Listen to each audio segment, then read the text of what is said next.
কলকাতা লিগের জন্য প্রস্তুতি শুরু করে দিল মোহামেডান স্পোর্টিং। 18 জন ফুটবলার আজ অনুশীলনে আসেন, তবে পুরোদমে অনুশীলন শুরু হয়নি। শুধুমাত্র ওয়ার্ম আপ আর নিজেদের মধ্যে বল দেওয়া নেওয়া করে হালকা অনুশীলনেই মেতে রইলেন মোহামেডান ফুটবলাররা। যে ফুটবলাররা আজ অনুশীলনে এলেন মূলত তাদের আজ বেশ কিছু ফিজিক্যাল টেস্ট করা হয়। আগামীকাল থেকে পুরো দমে অনুশীলন শুরু করবে সাদা কালো শিবির। আজ ফুটবলাররা এলেও দেখা যায়নি কোচ মেহরাজউদ্দিন ওয়াডুকে। দলের টেকনিক্যাল স্টাফদের উপস্থিতিতেই প্রথম দিনের অনুশীলন সারল মোহামেডান স্পোর্টিং।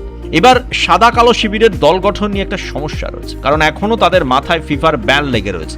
একই সঙ্গে রয়েছে বিনিয়োগকারী সমস্যা। ক্লাবে সদ্য ম্যানেজমেন্ট পরিবর্তন হয়েছে, সভাপতি হয়েছেন বিধায়ক হুমায়ুন কবির।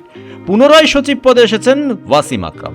ক্লাবের নতুন সচিব জানিয়েছিলেন তারা ভালো বিনিয়োগকারী নিয়ে আসার সন্ধানে রয়েছেন, তবে কবে সেই বিনিয়োগকারী আসবেন তা এখনো জানা যায়নি।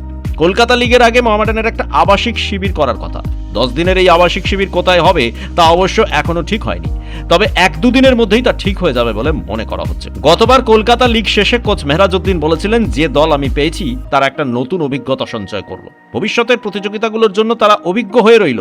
এবারের কলকাতা লিগে মোহামেডান স্পোর্টিং এর বেশিরভাগই স্থানীয় ফুটবলার, কিছু রয়েছেন পাহাড়ের ফুটবলার। তাই দিয়েই কলকাতা লিগ ও ডুরান্ট কাপের বৈতরণী পেরিয়ে যেতে চাইছে 135 বছরের ক্লাবটি। ব্যুরো রিপোর্ট, পূবের কলম ডিজিটাল।